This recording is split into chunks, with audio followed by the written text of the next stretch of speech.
Have you ever really thought about what it takes to get a Coke into your hands?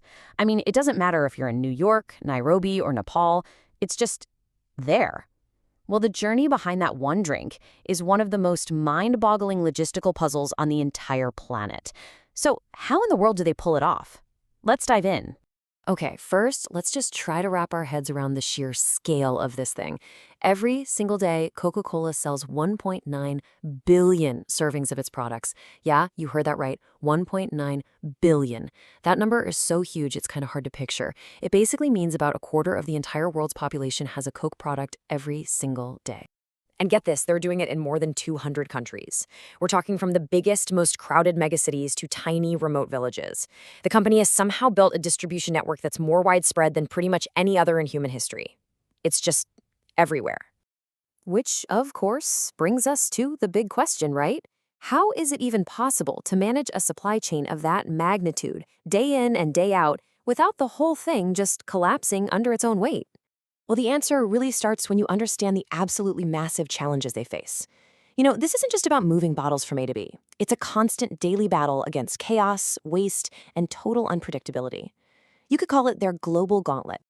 The whole system is super vulnerable, right from the very beginning. Just think about it for a second. The price of sugar can swing like crazy. A political crisis halfway around the world could cut off a key ingredient. And then there's climate change, which is a direct threat to the two things they need most, water and crops like sugarcane. Then you've got the elephant in the room, the unavoidable result of selling billions of drinks every day, all that packaging. I mean, managing a literal mountain of plastic waste is a huge environmental issue and, frankly, a PR nightmare. They're under so much pressure to reduce their carbon footprint, and because they're so big, even a tiny change can have a gigantic impact. And of course, there's the logistical headache of it all. Seriously, how do you predict how many Cokes people are going to drink in Brazil during Carnival versus, say, in Norway in the dead of winter? If you get it wrong, you're just creating waste. And that's before you add in all the curveballs the world throws at you. A hurricane, a ship getting stuck, a global pandemic. You can see just how fragile this whole operation can be. So, facing all of this global gauntlet, Coca-Cola couldn't just wing it.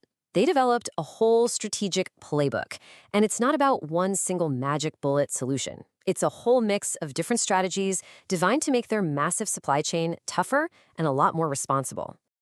Let's start with that big waste problem. Their main public response is this huge initiative called World Without Waste. This is a massive public promise. Make 100% of their packaging recyclable by 2025. That is a direct answer to one of their biggest critics, and it's an enormous job for their design and supply teams. But sustainability is just one piece of this puzzle. This slide here, this is from their own internal documents, and it shows their wider 5-part strategy for making everything work together. It covers everything from their suppliers to the tech they use. Let's break down a couple of the really key ideas. So it all kicks off with their suppliers. They build these super deep local relationships to keep their sourcing stable. They have these strict supplier guiding principles to make sure everything's done ethically.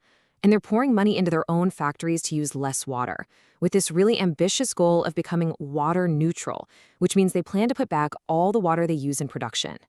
Now, this is where things get really interesting. Let's talk about how technology fits in. Because to solve these insane challenges of forecasting and logistics, they're leaning hard into a digital advantage. Just think about the difference for a second.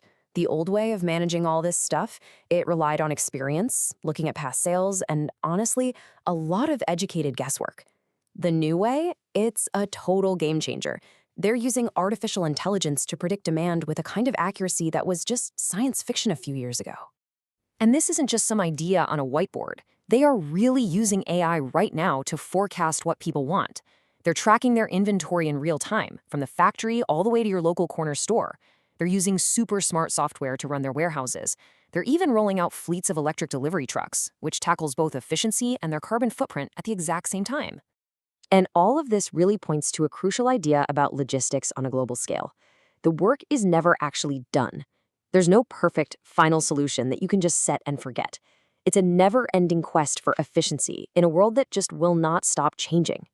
So when you boil it all down, Coca-Cola's success isn't about having some perfect, rigid system.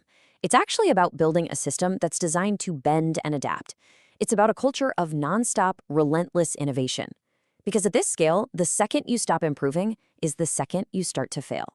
And that leaves us with a pretty fascinating question to chew on. When your product is already, for all intents and purposes, everywhere on Earth, what does the next frontier of getting it there even look like? Is it about being faster, more sustainable, more personalized, or is it something we can't even imagine yet? That, right there, is the billion-drink question.